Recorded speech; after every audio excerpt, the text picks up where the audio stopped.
Sus necesidades son nuestro desafío. En Saca Bocados Protas buscamos constantemente conocer las necesidades del cliente para poder ofrecerle día a día un mejor servicio. Desde hace más de 50 años proveemos de manera eficiente al tan competitivo mercado gráfico latinoamericano.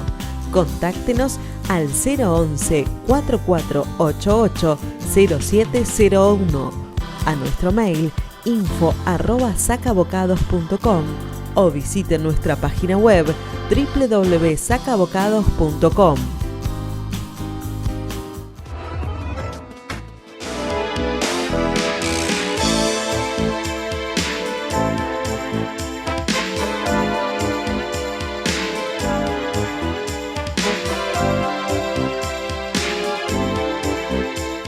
Bueno, queridos amigos de Economía Ahora, tras tantos años de estas reuniones que ahora son virtuales, no como en su momento lo teníamos en el estudio de televisión, pero sí con la misma gente de esos momentos que teníamos estudio de televisión. Tengo la verdad que el enorme orgullo de poder volver a hablar tras muchos años con Jorge Ávila. Ustedes lo tienen aquí al lado mío.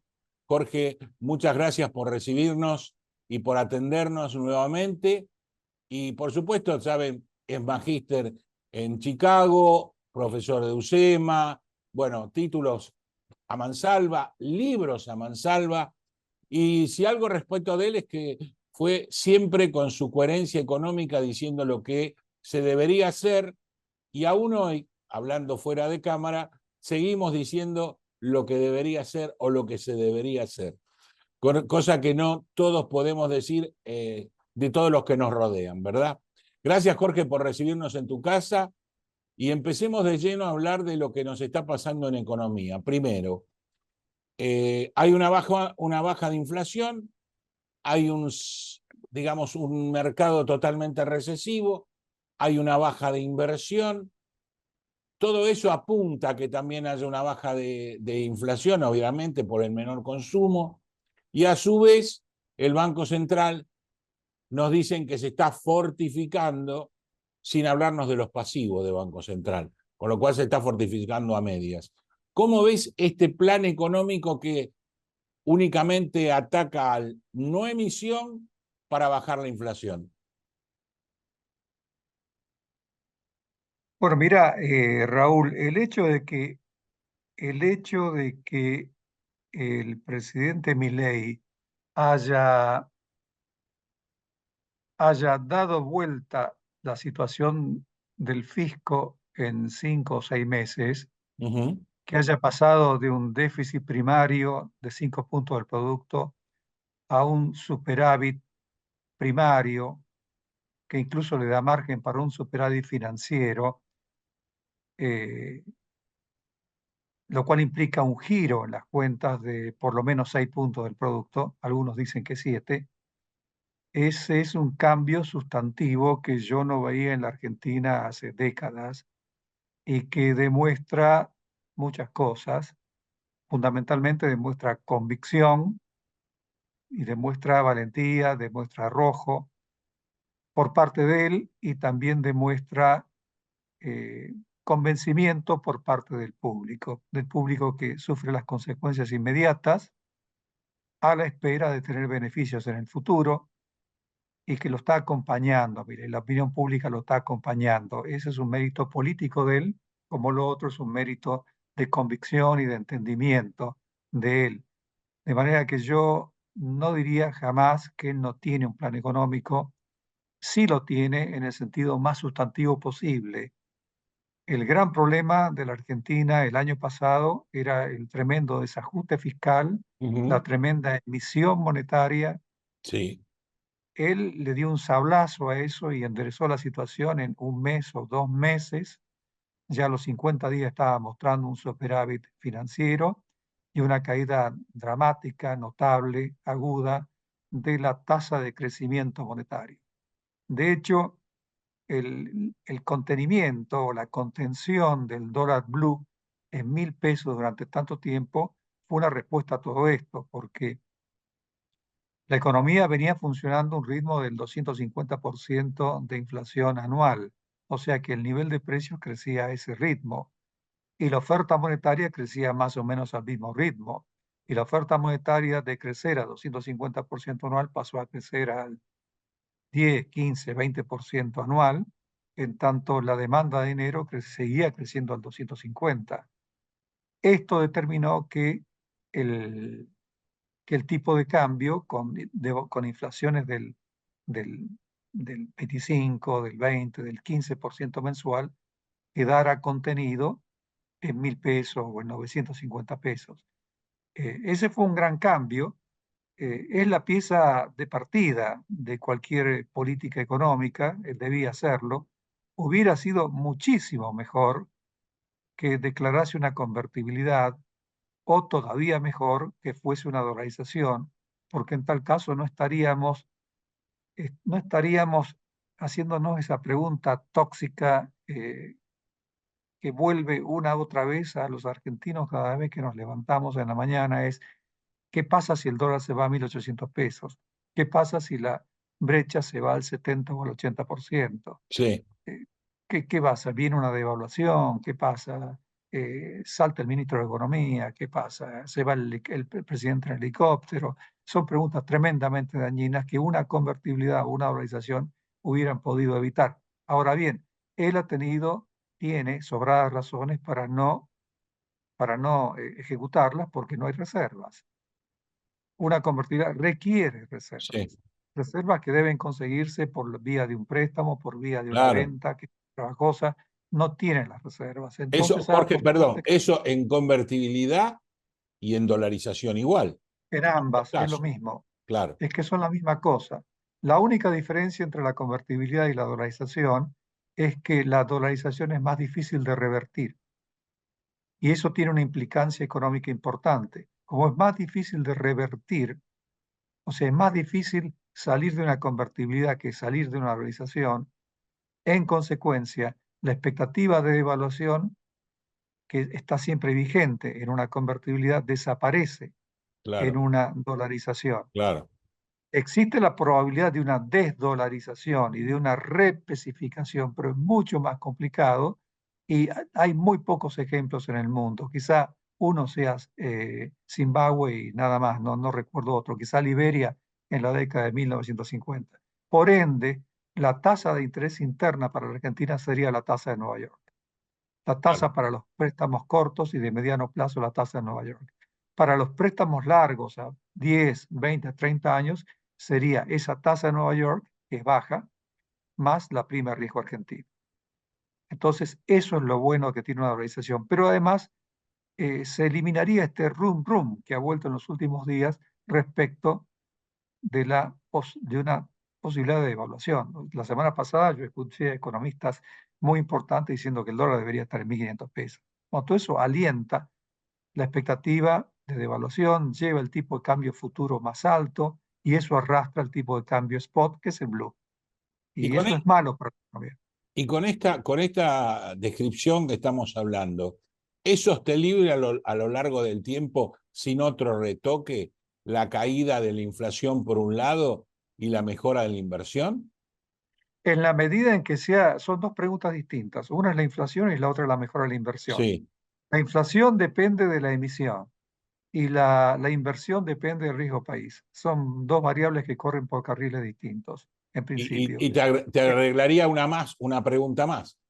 ¿Y cómo hacemos para recuperar salarios o ingresos personales Bueno, para que este virtuosismo pueda generar en la economía algo distinto? bueno, eso depende del riesgo país. Está Claro, vinculado al riesgo país. O sea, en realidad son dos preguntas. La primera, la inflación. ¿De qué depende? Depende de que mi ley le dé sostenibilidad al superávit financiero que ha logrado en los últimos meses, esos meses consecutivamente. Él debe sí, tener la capacidad de mantenerlo. Esto depende de leyes que sean aprobadas por el Congreso.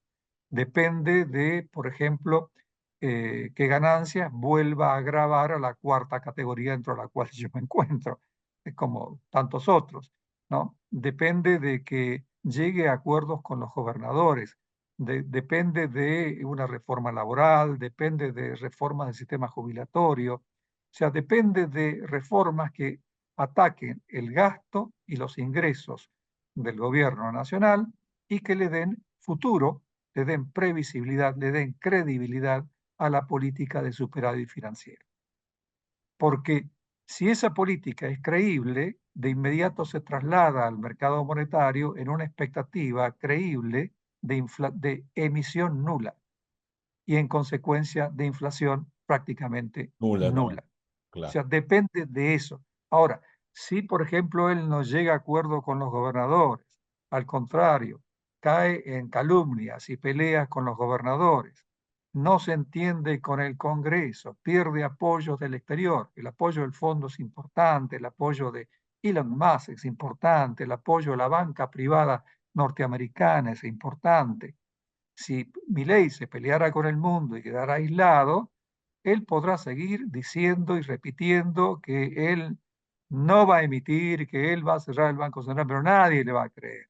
En Claro. consecuencia, la gente va a correr contra el peso y hacia el dólar se va a ir a 1.800, 2.000, 2.500 y no va a poder hacer nada. Finalmente va a ser vencido por la brecha cambiaria. Entonces, es fundamental que él entienda, yo creo que lo entiende, porque es una persona muy inteligente, y si no lo entiende la gente que está alrededor de él tiene que llegar a acuerdos y tiene que hacer sostenible esa política superavitaria, y sostenible significa que debe procesarla institucionalmente, debe darle leyes de apoyo. Es lo que le pide el Fondo Monetario Internacional y que quedó resumido magistralmente en una frase anónima que escuché en su viaje a España. Un empresario dijo, eh, los superávit de Milei, refiriéndose a los superávit financieros los primeros 5 meses, dice, son apenas un renglón en la historia fiscal del país. Sí, Él no claro. puede venir a pedirnos que nosotros creamos mostrándonos tan solo un renglón de la historia fiscal del país. Que venga por lo menos con un capítulo escrito.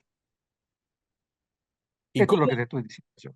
o sea, vos estás de acuerdo en el tema del Banco Central, la anulación del Banco Central por un lado, y siempre vos hablaste, y lo recuerdo perfectamente, y mantuviste el tema de la banca offshore.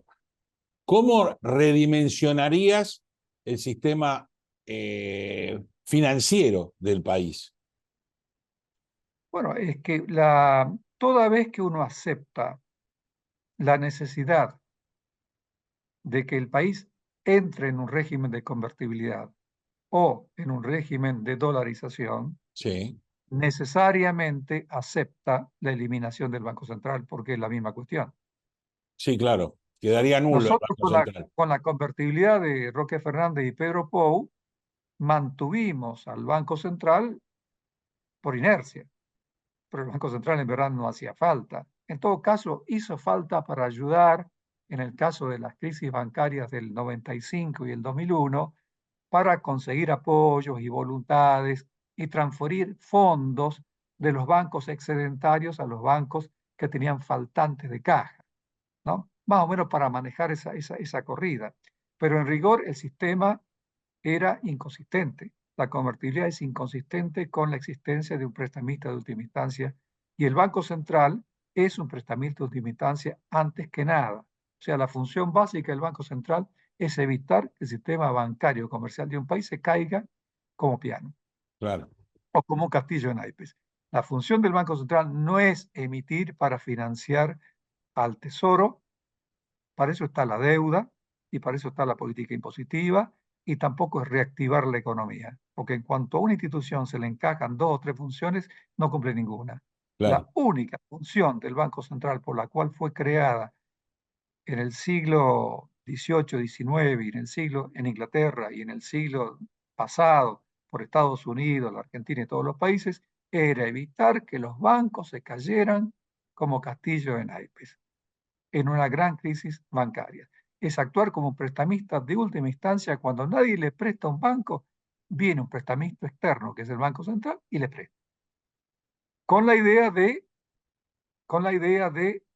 de absorber lo que expandió más tarde, una vez que la crisis es allanada, ¿verdad? Esa es la función. O sea que si nosotros tuviéramos un una convertibilidad o una dolarización, no hay necesidad de Banco Central. Si no hay Banco Central, no hay prestamista de última instancia. En consecuencia, es necesario acompañar la dolarización, incluso la convertibilidad, con un nuevo sistema bancario. O sea, un sistema bancario que tenga un prestamista externo. En este caso, lo que yo propongo por medio de la banca offshore es que la Argentina tenga tantos prestamistas como casas matrices de las sucursales que se establezcan en el país. O sea, la idea es que en el país se establecerían sucursales Sucursales. sucursales Claro. cuyo balance se fundiría con el balance de las casas matrices. Si las sucursales incurren en pérdidas, la pérdida es absorbida por las casas matrices. Si las sucursales tienen beneficios, los beneficios son compartidos o absorbidos por las casas matrices. Sería lo mismo que el caso de las sucursales del interior respecto a las casas matrices de Buenos Aires, ¿verdad? Me acuerdo que en una ocasión, yo participé de la campaña del presidente Menem en el año 2003 y él me llamó a La Rioja para preguntarme qué era eso de la banca offshore. Le interesaba. Y escuchaba sin prejuicios y no entendía. Y le expliqué, yo le pregunté a Menem, dije, usted ha sido gobernador 3 veces de la provincia de La Rioja. ¿Tuvo alguna vez una corrida bancaria en La Rioja? Y me dice, no, de ninguna manera. Y le pregunté, ¿y a qué atribuye ese hecho usted? Entonces me dijo Menem, dice, y bueno, será a mí, que confiaban en mí. Le digo, no, doctor, de ninguna manera. No era eso. El problema es que los bancos riojanos, en caso de corrida, podían recurrir a una instancia supraprovincial. ¿Y cuál es esa instancia? El Banco Central de El la Banco Nación Argentina. Central, claro. Como estaban respaldados por el Banco Central, nadie corría contra los bancos riojanos porque esa instancia supraprovincial les proveía de liquidez y actuaba como prestador de última instancia. Entonces, la banca offshore consiste en hacer internacional lo que ahora es nacional. Entonces, los bancos nacionales van a depender de... Desaparecerían o desaparecerían. Los bancos Bueno, provinciales, por ejemplo, el Banco Nación. y el Banco Nación no tendría prestamista de última instancia, a menos que el Banco Nación llegase a un acuerdo con un banco Sí, con el Chase extranjero Manhattan, con por matriz en el ejemplo. exterior. Y Claro. en consecuencia, si el Banco Nación se aviniera a tomar depósitos y a hacer préstamos por cuenta y orden del HSBC o del Banco Itaú o del Citibank o de un banco chileno o del UBS de Suiza, Sí. entonces nadie correría contra él. Ahora, si el Banco Nación se preservase sin esos apoyos internacionales, entonces en el caso de una corrida, habría que improvisar recursos para que devolviera los depósitos. ¿Y de dónde saca el Estado argentino los recursos? O sea, es una reforma Sí, sí, radical, pero total, total. a tono con la dolarización. O sea, porque si uno quiere moneda internacional, debe aceptar banca internacional. Y por ende tendrían financiamiento internacional, créditos internacionales, estaríamos en lo que pasa en Europa, por ejemplo. En España, En España, sí. En España, el Banco Central de España o la Banca de Italia existen y ellos, los banqueros de allá y los funcionarios no lo aceptan, les da vergüenza, pero existen como museos numismáticos, existen como bibliotecas, Claro, pero pero claro. el Banco de España no existe desde el momento en que no puede emitir euros. La Banca de Italia no puede emitir euros. El Banco de Portugal no emite euros, el Banco de Grecia no emite euros Sí, sí, y sí, claro, tampoco emiten las monedas originales porque dejaron de existir. claro, Dependen claro. enteramente, o sea, es lo mismo, la Es misma lo cuestión. mismo. No, para ejemplificar para nuestros oyentes y nuestros televidentes, claro, eso estaría funcionando como funcionaría el Banco de Europa con respecto al resto de los países. La responsabilidad final y última de la banca es la del Banco de Europa, por los Bueno, euros. En Pero, Europa, Raúl, es más fácil. En la Argentina sería distinto. sí, claro, Acá claro. sería distinto porque acá nosotros tendríamos sucursales del HSBC, del UBS, del Citibank de Nueva York, del Itaú, de un banco chileno, ¿verdad? Entonces, en caso de corrida, si yo voy y me meto en un banco norteamericano, ¿no? Entonces, en caso de corrida, la sucursal argentina le pediría fondos a la Claro, casa matriz. claro, Como, como la monetización y los depósitos argentinos son chiquitos, seguramente la casa matriz tendría plata para girar, ¿verdad? Porque los depósitos habrían sido tomados por cuenta y orden de ellos. claro, Entonces ellos girarían. Pero si le faltara plata, saldría al Money Market de Nueva York. Y si le faltara plata o fuera más grave, pediría un redescuento a la Reserva Federal Norteamericana. Lo mismo si yo depositase en el VS de Suiza. Lo mismo si depositase en el el HBC de SBC, Inglaterra, sí, ¿verdad? O en el Itaú de Brasil. O sea que nosotros no tendríamos un Banco Central Europeo, no tendríamos una Fed, una Reserva Federal atrás. No, nosotros tendríamos bancos privados. Sería un sistema internacionalizado y privado. Es distinto, esto no existe en otras partes. Pero claro. dada la peculiaridad de que la Argentina no está dentro de la jurisdicción europea, o que no nos aceptan, y dado también el hecho de que los Estados Unidos no nos acepta, no nos da una silla en su directorio o no nos daría un redescuento. Eso sería, claro, con nosotros lo hablamos en el momento en que estaba la convertibilidad. Y en realidad esto sería también para una u otro caso, es lo mismo. Es lo mismo. Podría funcionar exactamente igual con una ley de convertibilidad distinta a la que hubo, o mejorada, si queremos, o una dolarización. Pero lo que pasa es que con una ley de convertibilidad, en cuanto las papas queman, directamente el Banco Central devalúa porque sigue existiendo el peso y emite Sí, claro. y le presta a los bancos. Y luego usted ve el salto del tipo de cambio y el fogonazo inflacionario y volvemos a la misma. Eso es lo malo. Sí, claro, claro. Y los dimes y diretes que tenemos la Argentina como país receptora de turismo barato o tremendamente caro, de acuerdo a la evaluación o al tipo de cambio que exista. Hoy Argentina Claro, se ha visto privada de turismo por el tipo de cambio. claro, claro. Por ejemplo, si usted si ingresara en una, o si adoptara en una convertibilidad con la firme convicción, con la firme determinación de no devaluar el peso contra el dólar, jamás tendría que recurrir a una banca offshore, porque en esa situación estaría como en una dolarización, La teoría que con un está, defecto, sí, porque no se lo terminarían de creer. Entonces, siempre habría alguien que estaría esperando la devaluación, entonces la tasa de interés local sería más alta que la de Nueva York. sí. En cambio, en una dolarización no lo espera porque el dólar que circula en Buenos Aires es el mismo dólar que circula en San Francisco o Nueva York, entonces usted no puede devaluar el dólar que circula acá contra el dólar que circula allá, entonces la tasa de interés sería necesariamente más baja. O sea, es mejor. La, la, Milei sigue a Milton Friedman por un lado y a Lucas por el otro, Lucas Junior, ¿no? Sí. ¿Está aplicando esa teoría de una manera coherente o con un argentinazo, digamos, de la cosa? No, lo está aplicando de manera coherente. Hay muchas cosas que se le puede criticar a mi ley, por ejemplo, el impuesto país. El impuesto país es un flor de arancel a la importación. Sí, sí, Carecido toda la importación en la Argentina, es medio grosero, le diré, ¿no? Pero le está rindiendo al gobierno 2% del producto, que es mucha plata.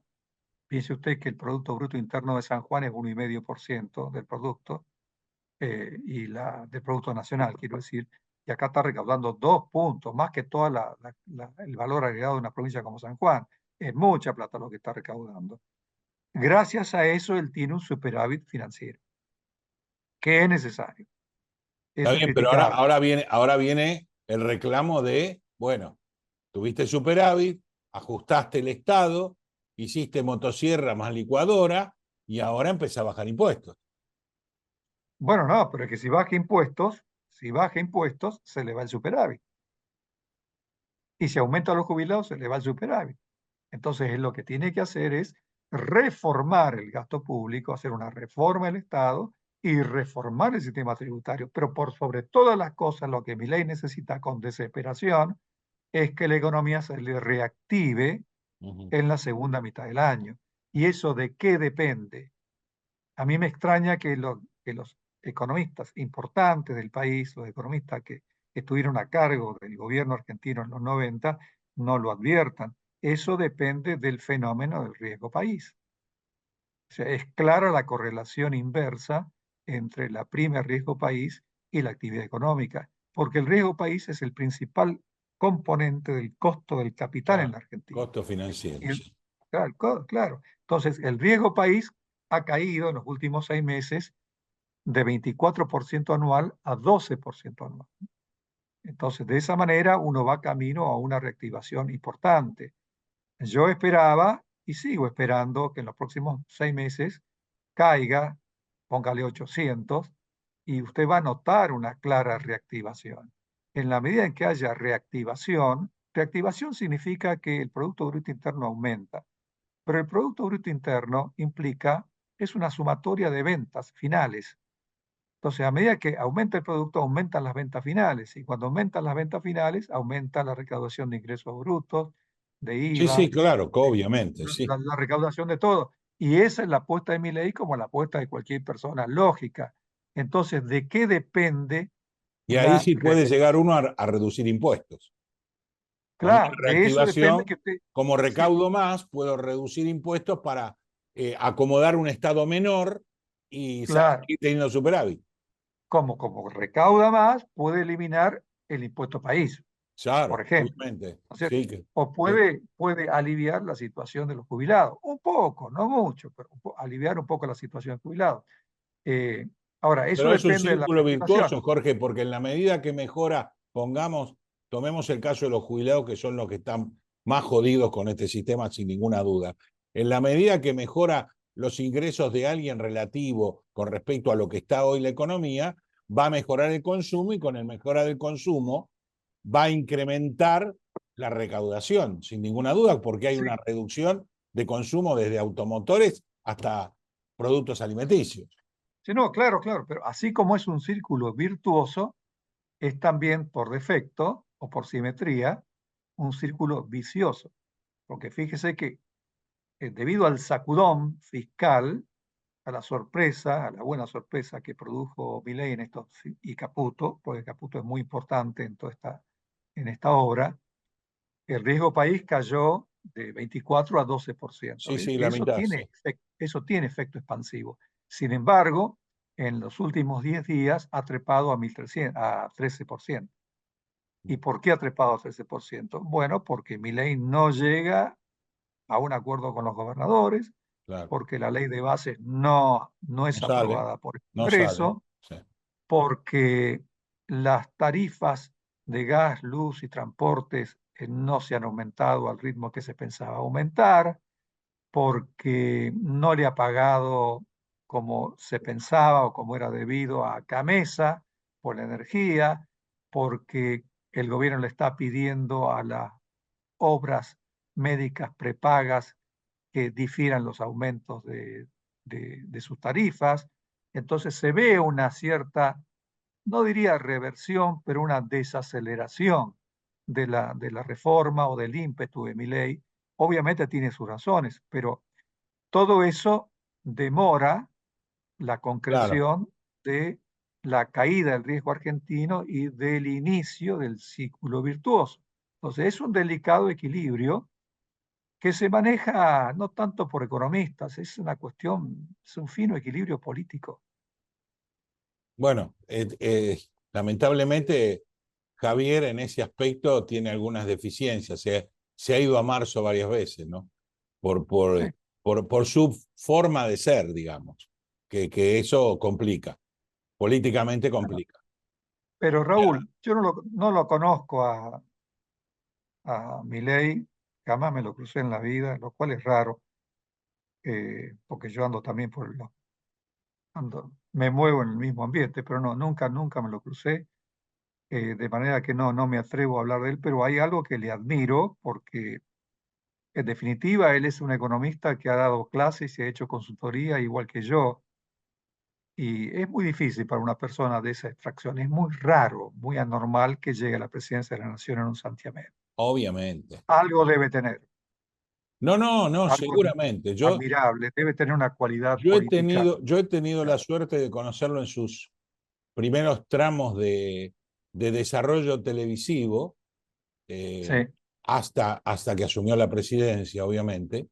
Y realmente era una persona que ha entrevistado a tanta gente a lo largo de estos años. Sabía que iba a llegar a algún lado, no a la presidencia, obviamente, pero por su personalidad. Su personalidad lo instaló casi inmediatamente. Yo se los he presentado a mucha gente porque veía que atraía a la gente, atraía su mensaje, su vehemencia, su forma de decir, y que decía lo que la gente quería escuchar y que quería romper con eso. Llegó en el momento justo, al lugar justo, y hoy es claro, presidente. claro, Ahora, también eso quita, como nos pasa a nosotros, que le faltan las canas nuestras y la experiencia como para saber tener la moderación para algunas cosas. Y eso es lo que a claro, veces uno le falta, o sea, la quietud de ubicarse en su rango, digamos, que no cambia la claro, persona, pero sí cambia el mensaje. No es lo mismo que o vos o yo seamos lo que somos a que seamos el presidente de la República. por supuesto, Nuestras palabras tendrían muchísimo más valor y muchísimo más trascendencia que las que tienen hoy. por supuesto. Sí, sí, Pero bueno, comprendo. por eso es interesante hablar contigo porque tu experiencia es vasta y además has tenido de caras y secas a lo largo de tu vida. Caras y secas como hemos tenido todo en el aspecto político, en la persecución, en la no persecución, en el respeto, en todo. Y acá estamos. Acá estamos. Y acá estamos, sí, así es, así es. Yo me acuerdo en su momento que hemos hablado que hasta temías por tu familia, cosa que daba mucha bronca. No, nunca te lo dije, pero ahora te lo digo, daba mucha bronca, porque a todos nos pasaba algo igual. No tan abrupto, porque cuando un presidente, ahí tenés el caso, cuando un presidente te menciona, tomás una dimensión y tomás una persecución que no la tenías antes. Es así. Sí, a mí me mencionaban Solamente por todas las semanas. mencionarte. ¿Eh? Sí, sí, ya lo Me sé. mencionaban todas las semanas. Lo sé, lo sé. No, no. Yo hablaba cuando el 70% del país era kirchnerista y a Sí, Milei sí. le tocó hablar cuando el 30% Claro, era kirchnerista. claro, claro, claro. Exactamente. Exactamente. Pero vos, bueno, pero vos lo dijiste, vos hablabas y seguías hablando y tenías la misma coherencia que tenés hoy. O sea, no has cambiado en absoluto tu análisis, porque esto es cuestión de estudios y de análisis, y lo seguís haciendo y das todos los motivos y la sapiencia como para hacerlo. Eso es importante. ¿Qué, había un plan económico que había hablado Melconian con respecto a Patricia Bullrich? ¿Vos has tenido ocasión de ver de qué se trataba? Yo no, ¿eh? No, no, No. no, no, no, no, no, Porque él no, dijo que no, estaba a disposición de todo el mundo y parece que nadie lo quiso. no, no, no, no, no. Tengo amigos que colaboraron con él, Sí, 2 o 3 amigos que colaboraron. Era un plan, aborrecía la dolarización, por supuesto. sí, sí, Era un eso, plan, era un plan que básicamente es un plan que podría haber llevado adelante Roberto Aleman. ajá. ¿Sí? Muy a la Roberto Aleman, ¿no? Es un plan hasta donde yo he podido escuchar, porque no, nunca lo leí, creo que nunca fue hecho público. No, Era público un no. plan, no hablaba de la apertura de la economía, cosa que me llamaba la atención, me despertaba suspicacia. Mi ley tampoco habla de la apertura de la economía, es una crítica que yo tengo, lo cual es extraño. En el caso de Melconian no me llama la atención porque él nunca hizo profesión de liberal, pero en el caso de Milei sí, ¿no? Claro. Él hace profesión de liberal y el libre cambio está en el ABC del liberalismo económico mundial. ya que él debería ser un aspecto importante de su programa. Sin embargo, no lo menciona. No lo menciona. Hay que tocar muchos intereses ahí. Bueno, ese programa no hablaba de la apertura de la economía, hablaba del ajuste fiscal y hablaba de la repesificación de la economía y eventualmente de una competencia de moneda, pero nunca pude entender qué quería decir con eso. Y no sé, no supe mucho más, ¿no? Milei estaba bastante apegado a gente de tu universidad y ahora es como que se ha separado. Milei nunca tuvo nada que ver con la Universidad del SEMA. No con la universidad, sino con el No, él se directivos de acercó, la no, Milei, universidad. no, Milei, él nunca fue alumno de la universidad, No, nunca fue no, profesor de la universidad. Pasa es que Milei era, ¿cómo podríamos decir? No tenía escuadra, no tenía equipo hace un año, o allá por marzo, por febrero, marzo, abril del año 2023, y tenía chance de llegar a la presidencia. Y él sentía la necesidad de mostrar solidez, de mostrar claro, seriedad.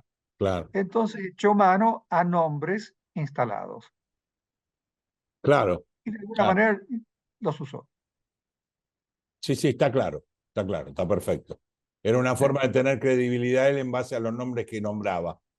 Claro, exactamente. Y usted, sí, a mí me extrañó que de entrada hablaba de todos los nombres y después dejó de hablar de esos nombres.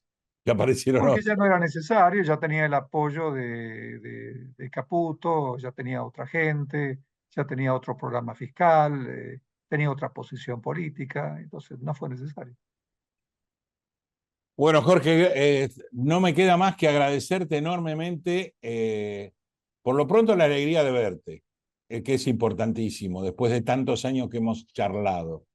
Segundo, la admiración que tengo por vos, por lo que te dije, por ser coherente permanentemente, bajo todos los puntos de vista, siempre mantuviste tu postura, que es una ideología, y eso es muy interesante, ¿no? Y tercero, por recibirnos desde aquel programa de televisión en el cual vos concurrías permanentemente a este, que es una nueva forma que tiene llegada y disposición para todo el mundo y que está bueno, pero que nos hemos perdido el calor humano del abrazo y del apretón de manos. Claro, Así que entiendo. desde ya te lo agradezco muchísimo. Probablemente en un par de meses, sobre todo en el segundo semestre, hacia el final, te convoquemos nuevamente para charlar un poquito de cómo venía la mano de esta charla a aquella charla y ver Claro. cómo la economía del país, si Dios quiere, va mejorando con ese riesgo país hacia abajo y con ver qué pasa con las monedas, ¿de acuerdo? Muy bien, bueno, un gran abrazo. Un gran abrazo, Muchas Jorge, y gracias por la llamada. gracias por habernos recibido. Un abrazo inmenso. Hasta pronto. Saludos a los televidentes. Adiós. Muchísimas gracias, muchísimas gracias. Bueno, amigos, todos, para ustedes fue todo lo que dice nada más ni nada menos que Jorge Ávila, un referente permanente de la economía de hace mucho tiempo, con su coherencia, con su sabiduría y con su formación académica. Gracias a ustedes por estar con nosotros y gracias a Jorge Ávila por habernos recibido y por habernos brindado todo lo que él piensa con respecto a lo que nos pasa hoy a los argentinos y lo que nos puede pasar. Próximamente nos vemos. Un gusto. Hasta pronto. Chau, chau.